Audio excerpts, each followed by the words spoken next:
Hello, class. This is the online lecture for Community Assessment, Evaluation, and Planning for your third Population Health class for the RN to BS student. Our objectives for this particular class are to define the concept of community, geopolitical, and phenomenological, which is a big word, but it means community of special interest. We're going to discuss the relevance of the nursing process to nursing practice with populations in the community. And third, we're going to analyze the importance of community assessment in community nursing practice. Now, these objectives are very specific to this particular PowerPoint. The other objectives, there are additional objectives listed on your Blackboard site relating to some of your assignments, so be sure you also look at those objectives. So first of all, we need to define what exactly a community is. It's first of all based on locality, so it's formally a formal organization reflecting societies, institutions, informal groups, and aggregates. Well, what's an aggregate, you may ask? An aggregate examples are groups of people which have similarities or commonalities. Usually can be age related, but not always. So you can have elders, children, women, men, adolescents, or some sort of subset of those considered aggregates. So the parts of a community are interdependent, and their function is to meet a wide variety of collective needs. And last, the definition includes the three factors of person, place, and function, and recognizes interaction among these systems, these factors, within a community. So to further explain the three dimensions of community, first is people. This is the population. What are the residents or participants like within this community, the people? Next dimension is place. This can be geopolitical, which is determined by humans, or natural boundaries like census tract and zip code. Another aspect of the place dimension is phenomenological. This is a community of common interest, common experience, or a feeling of belonging. So an example of that would be students in a particular school, all the students at Curry College. That's what you have in common. That's what a feeling of belonging to a certain group. And then the last dimension, function and interaction pattern. They are usually common interests, goals, or activities that unite members.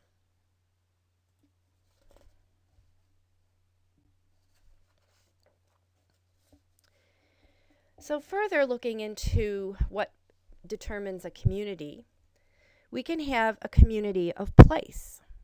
It can be a neighborhood. There are neighborhoods even within certain geopolitical communities. If you look at a town like Milton, for example, you have different areas where there are more shops and then other areas where there are more residential. A coffee shop can be a community. Certain people might come there on a regular basis, and that may be part of their particular community. There can be a community of special interest.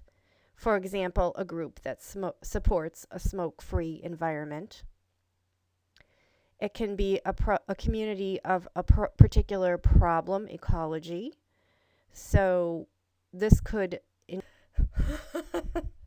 Sorry, folks, it wouldn't advance. I didn't know if it was still recording or what. Anyways, here's a checkpoint to see if you can figure out of those topics listed here, would you consider this geopolitical or phenomenological, which is the common interest? So the first one, elders living at the Coyne Medical Center.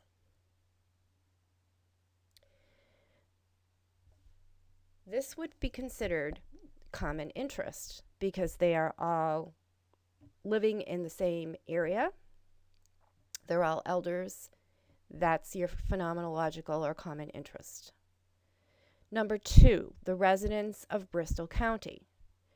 This is considered geopolitical because it's based on the county and the boundaries of the county.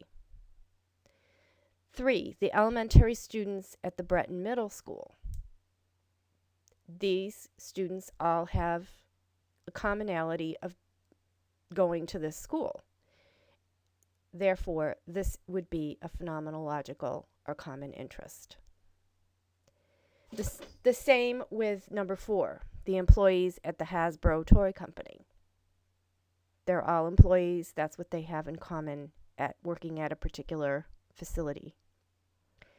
The next one, members of the South Coastal Chapter of Mothers Against Drunk Driving.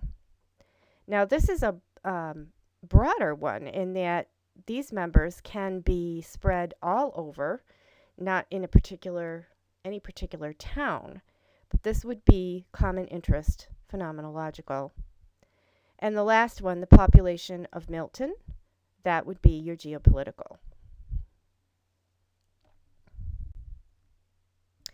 A very key point to remember is that when you're doing a community assessment, your community is the client. This is not an individual assessment. This is very broad. You are looking at the entire community. You're focusing on the common good of the population instead of just on one particular individual's health. So this is population-centered practice. I know some of you had some questions about how to differentiate some of the population practice versus the individual practice from the exercise that we did last week. So if you think about a public health nurse taking individual blood pressures at a health fair, she's really, or he, concerned with the prevention of heart disease within that population of that town. So she is really looking at more population-centered practice, even though he or she may be taking individual blood pressures. So here's a question to ponder. A nurse cares for the community as client when focusing on A, providing care for aggregates living in the community. B, the collective good of the population. C, the provision of care for families in the home setting. D, providing health education in the community. So just pause this recording and select the answer that you think is correct. The correct answer is B, the collective good of the population. The community is considered the client when the nursing focus is on the collective good of the population. The focus of care is larger than just providing education in the community, and it's larger than just providing care for specific aggregates living in the community. So remember, it's for the collective good of the population is what you're focusing on.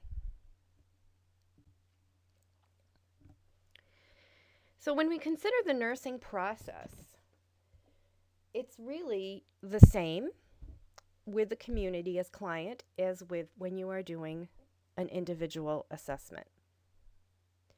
So the first step is you have to define what your community is. What are you doing your assessment on? In your particular situation, your assignment has been to pick a geopolitical community.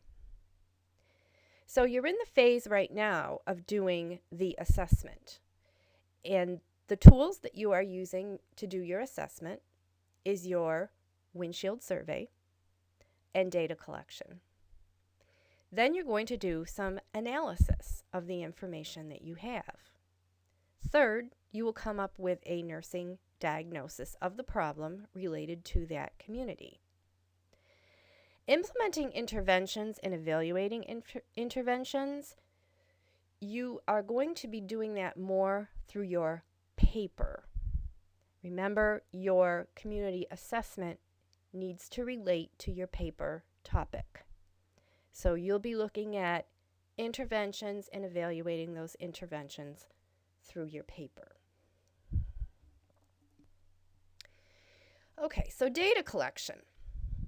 So remember last week we talked about the 3 core functions of public health nursing, being assessment, policy development, and assurance.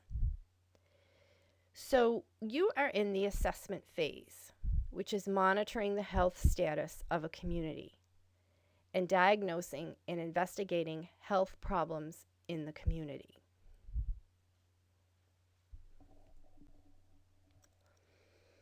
The sources for this data are varied. So you're going to be doing the windshield survey. You're going to be looking at statistics, mostly through government websites. Surveys, not so much. Key informants, certainly. You will be talking to key informants within the community. You may go to the town library. You might look in telephone books. You might look at churches and what the community is made up of different denominations. School systems can give you information, especially on their websites. Government offices, public safety departments, looking at maps to determine your boundaries. Organizations within the community, especially as they relate to your topic that you've chosen from your assessment. And don't forget local newspapers. They can really give you a clue as to what the community is dealing with and the strengths and weaknesses in that community. Now, students always say to me, well, I've been trying to contact a school nurse or a public health nurse or someone within the town hall to get some information, and I'm having difficulty. So getting in the door is probably the biggest challenge when you're doing your assessment. You are considered an outsider and you're not trusted. And there's also concerns about confidentiality. So keep that in mind as when you're trying to connect with people out in the community. If you need to, I've had students give my name and email so that people can check to be sure that you are truly an RN student at Curry College and this isn't indeed an assignment. So feel free to do that if there's questions about who you are or what you're doing. So here's a question for you. When completing a community assessment, the nurse will A. Identify community needs and clarify problems. B. Determine the weaknesses of a community. C. Perform all the core functions of public health nursing. Assess individual needs within a community. So pause the recording for a moment and make your selection. The correct answer is A. This is a core function in the assessment to identify the needs and clarify problems. B is only a small part of your assessment. C, it does not perform all the core functions of public health nursing, and it does not assess individual needs within a community. So, therefore, A is the best answer. Now, the first part of after you select your community, is doing your windshield survey. And from reading your blogs, it looks like some of you have already done this or in the process of starting it. So this, if you think of this as the equivalent of a community head-to-toe assessment, this is your subjective assessment, what you're observing within this community. This involves generation of data that define this community, looking at the trends, how stable is it, and changes that are happening to really look at the health of this community. So what does generation of data mean? So it's getting data that's not already in existence through interaction through community members or groups. It is harder to obtain, it's not statistical in nature, and it's collected via observation and interviews. So this is your windshield survey and interviewing and talking to people in the community. So here's your examples, your key informant interviews, your agency interview for the paper, focus groups, participant observation. Well, focus groups, you're not really going to have an opportunity to be involved in that, although some communities do that to get information as part of their assessment.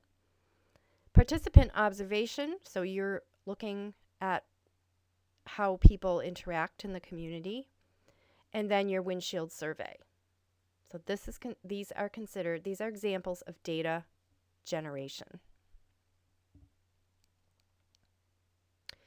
So here's a question to see if you were listening.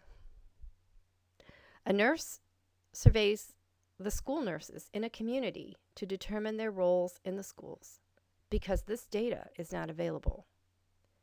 The nurse is engaging in the process of data collection, gathering, generation, and interpretation. Pause the recording for a minute and make your selection. The correct answer is C, generation. She is conducting a survey, so she is generating data to determine the roles of the school nurses.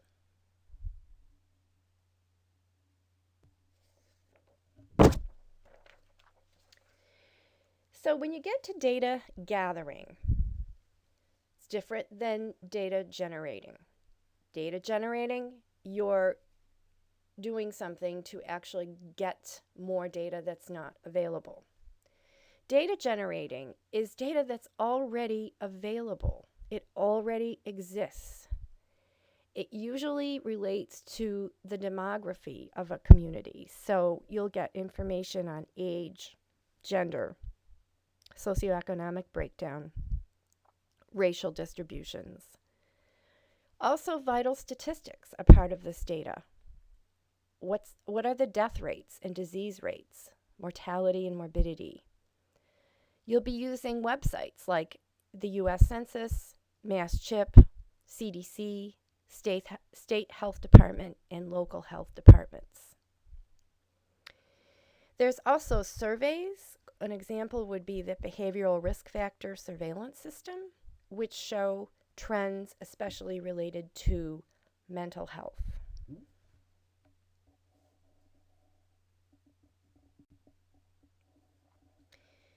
So here are some questions to ask when you're using websites for data. Because as we know, not everything that's out there on the web is accurate or reliable. So you need to ask, how current is the reported information? When was the site last updated? How credible is the data source? Is the author identified? Is there an obvious bias in the reporting of the data?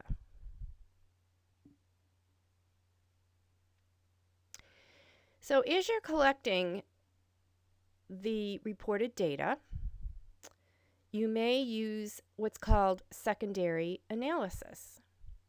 This might be something from minutes from a community meeting. I know that in Walpole, the school committee meetings and town meetings are posted, the minutes from those meetings are posted on the town website. That's considered secondary analysis. Surveys are rarely used by nurses because they are costly and time-consuming. Community reconnaissance, surfing the web, finding what's out there relating to your community of interest. So many counties and towns have their own website and often reveal the economics and civic engagement of the town. However, you will find that people tend to put their best foot forward on these websites, and that you often have to dig a little bit deeper to get to the real root of the problem. I often find that students will say to me, well, I'm doing my community assessment on the town of Sherburne, and Sherburne doesn't have any problems. Well, it's a wealthy community, and they're not going to hang out their dirty laundry. So, yes, they do have problems, but with a town like that, you might have to dig a little deeper, as with a town who may be working diligently to correct the issues and has a lot of diversity. So you may not have to dig so deep to get information on towns like Dorchester, for example. So a composite database is a combination of new data that has been generated with already existing data, which has been previously gathered, and that's called a composite database. So the data is analyzed and synthesized, and themes and trends are noted. And therefore, you can make the conclusion of what the health needs are and the strengths and weaknesses.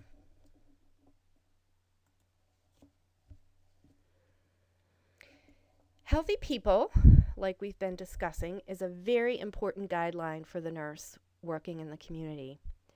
This is a publication from the U.S. Department of Health and Human Services that is looking at a vision of the future for public health, and they've laid out specific objectives to help attain that vision. This is very dynamic. It's updated regularly, so keep checking back for any updates and data that might be available. So you come to the planning part of the assessment process. So as with when you are doing the nursing process on an individual basis, you look at your assessment data, your objective data, your subjective data, your health surveillance data. You come up with problems that are facing this particular community from that data.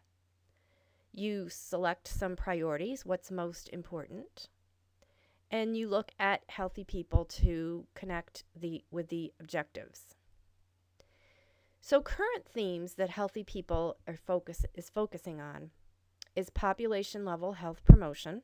That's sort of the big buzzword now, which is why we changed the name of the course. Looking at social determinants of health and how to achieve health equity.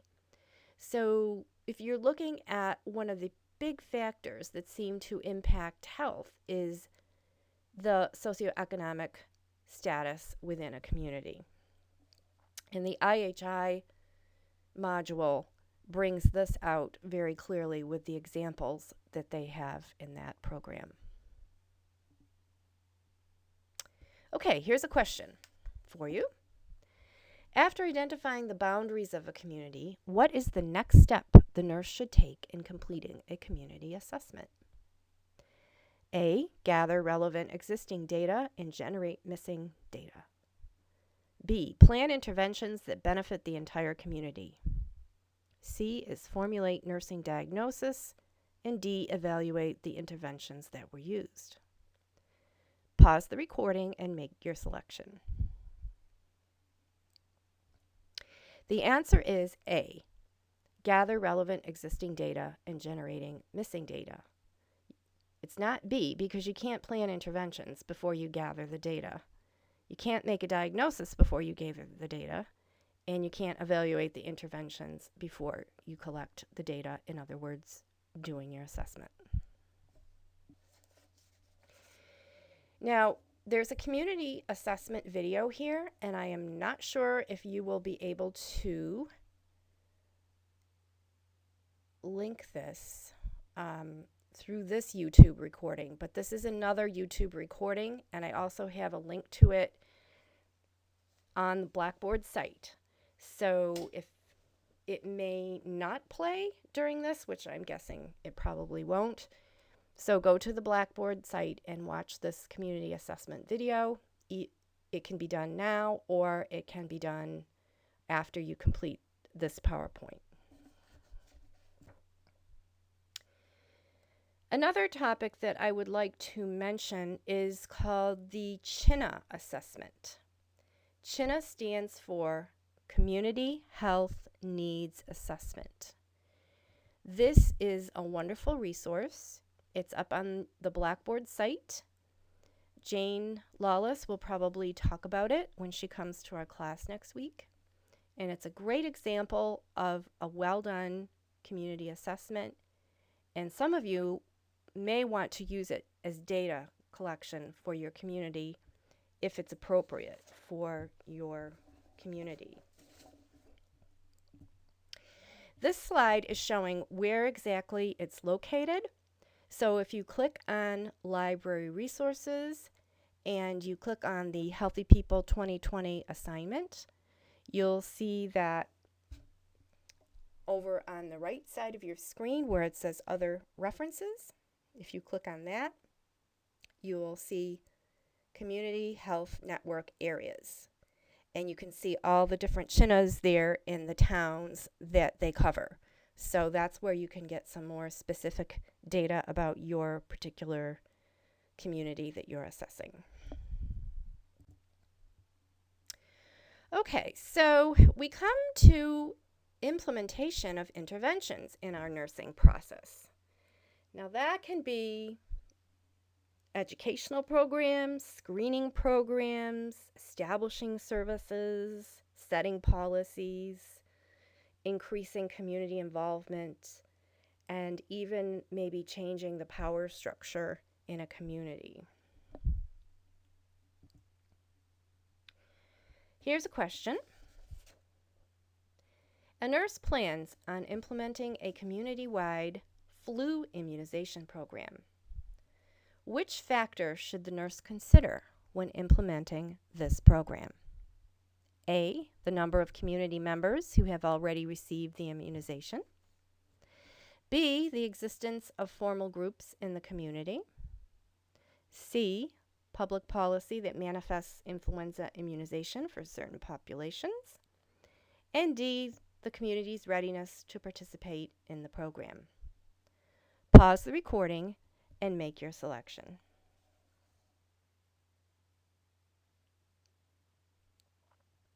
The answer is, the correct answer, the best answer is D, the community's readiness to participate in the program. So although it's important, it may be important, although difficult to get the number of community people who've already had the immunization, it's not the best answer. Existence of formal groups, that is too vague. Public policy that mandates influenza immunization for certain populations. That's too specific. And D is the best answer because you want the community being ready and willing to participate in the program if you're trying to get as many people as possible vaccinated. So then you're looking at, finally, evaluations of the outcome. Did you attain what you wanted to get? So in the case of the nurse setting up the flu vaccine clinic, you can easily identify how many people came through the clinic to get vaccinated. So you will know if you achieved your outcome.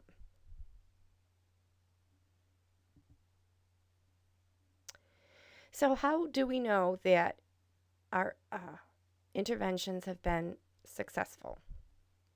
Well, we can look at morbidity and mortality rates, certainly.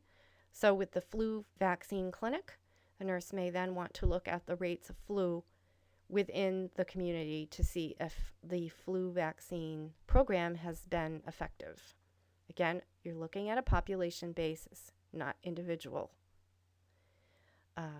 And were people satisfied? Did their behaviors change? Did their attitudes change? We know some people, their attitude about getting the flu vaccine is very negative. They think they're going to get the flu. So maybe an educational campaign about that to get more people in to take the flu vaccine. And so then you will know if people's attitudes are changing if your rates of vaccination increase. Here's a question.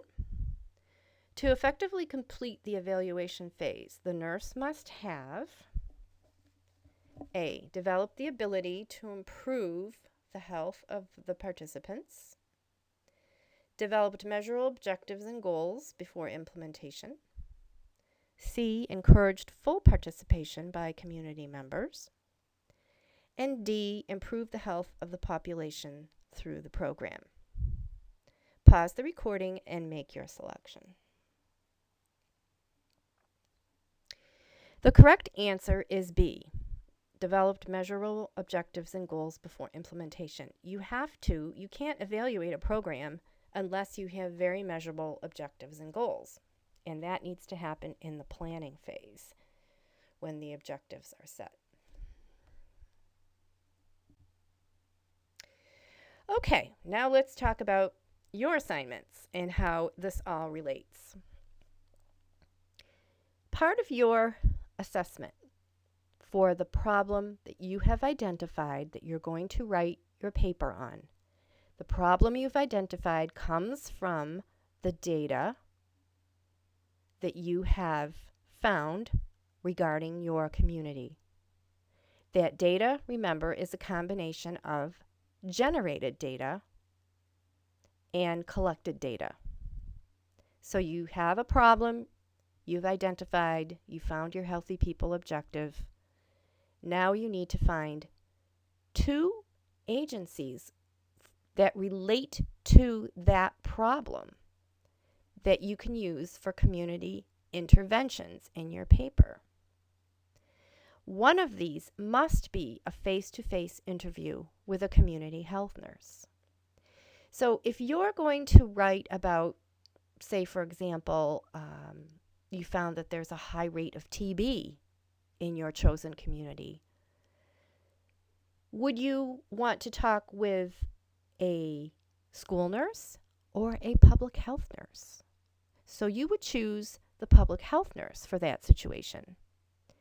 If you're writing your paper on sexually transmitted diseases in teens, you may want to talk to the high school nurse. So target your interview. You can also connect this with the community health nurse interview assignment. There are specific questions for that assignment that don't necessarily relate to your paper. So you can combine it. You don't have to, but you can if you want to. So stronger papers usually have 2 interviews, but it doesn't have to be. The other one can be a website or a phone call. Now, when you go for your interview, I highly recommend that you go to the literature and review it. So you will have some very specific questions to ask your nurse when you get your appointment for your interview. So, for example,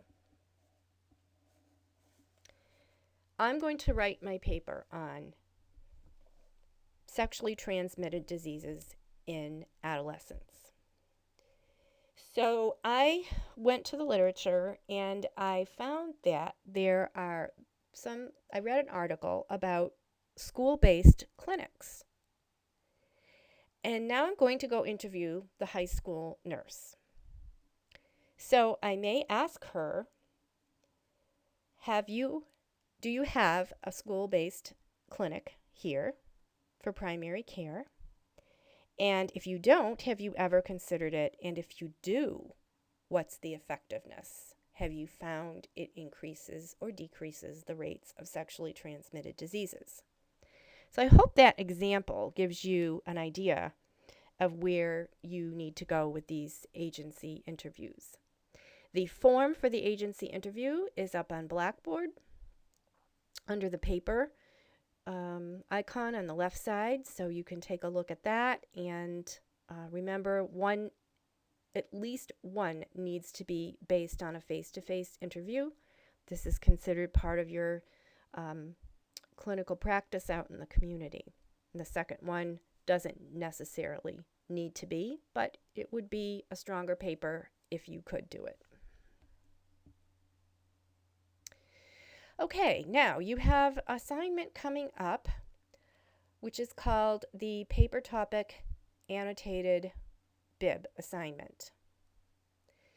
So after you've looked at your community, you've done your windshield, you've collected some data, you're going to go to Healthy People and find a topic area from the topics and objectives.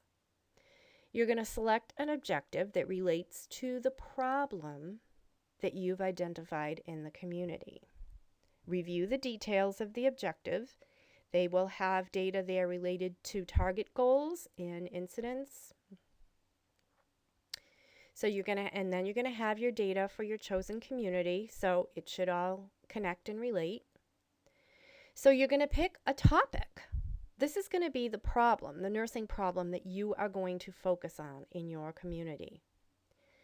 You need to find, for this assignment, one nursing journal citation that relates to your problem that you've identified from the windshield data and the windshield survey and the data. So you will then write an annotated bibliography on that journal article. There is an example up on Blackboard that you can use, and you please follow that format. We are going to have a library session next week from 4 to 5 with Jane Lawless, who's our nursing librarian. She's very knowledgeable about this assignment, and she'll really be giving you some good tips on how to get information and do journal searches in CINAHL if you haven't ever done that before.